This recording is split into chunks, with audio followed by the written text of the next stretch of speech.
Melakukan telah kritis artikel. Hal yang perlu ditelaah.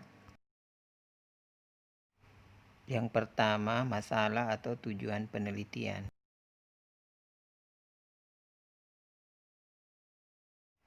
Yang kedua, review literatur dan latar belakang. Yang ketiga, desain dan metode penelitian. Yang keempat, pengumpulan data, alat ukur dan analisis. Yang kelima, temuan, hasil dan kesimpulan. Dan terakhir adalah konteks profesional.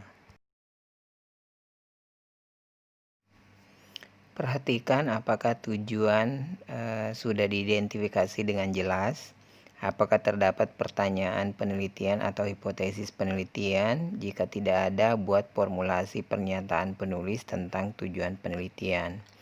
Poin selanjutnya itu pertanyaan atau hipotesis. Tuliskan pertanyaan atau hipotesis penelitian yang digunakan. Selanjutnya, review literatur dan latar belakang. Dasar teori penelitian, apakah sudah spesifik, kemudian model konseptual yang digunakan, jelaskan menggunakan gambar. Gambarkan model konseptual yang digunakan sesuai dengan penelitian. Apakah literatur review relevan dengan tujuan penelitian? Terus apakah menggunakan literatur review yang terbaru dan sumber utama yang digunakan? Selanjutnya, desain dan metode penelitian. Tuliskan jenis desain yang digunakan, kemudian apakah metode yang digunakan sesuai dengan tujuan, pertanyaan, atau hipotesis penelitian.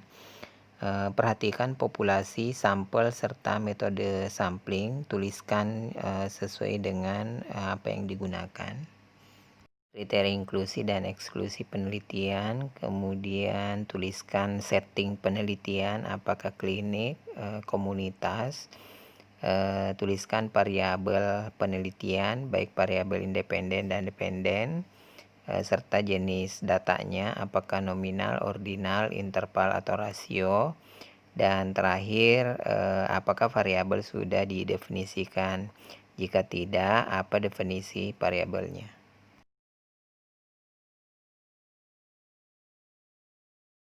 Poin selanjutnya itu pengumpulan data, alat ukur, dan analisis.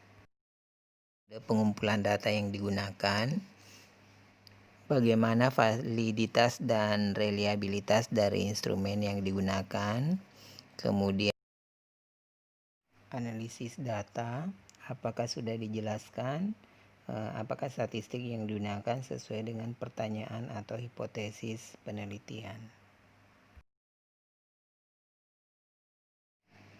Temuan, hasil, dan kesimpulan. Apakah tabel atau gambar yang digunakan jelas dan relevan? Kemudian laporan hasil logis dan jelas. Apakah kesimpulan konsisten dengan hasil?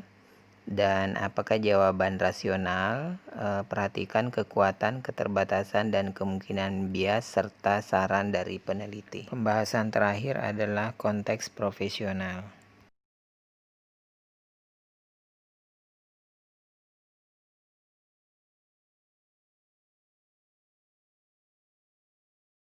Bagaimanakah implikasi penelitian terhadap praktek?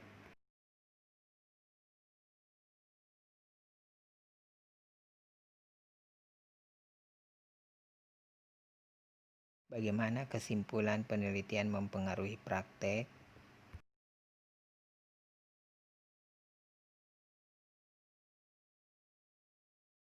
Penelitian ini signifikan terhadap keperawatan. Apakah memiliki dampak terhadap praktek keperawatan? Jika ya, dijelaskan.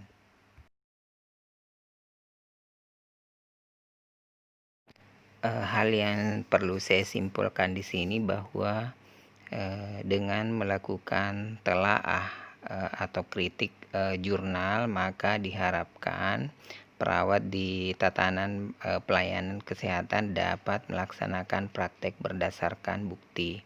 Sehingga hal yang perlu menjadi perhatian pada saat melakukan kritik adalah apakah penelitian tersebut memiliki dampak terhadap praktek keperawatan.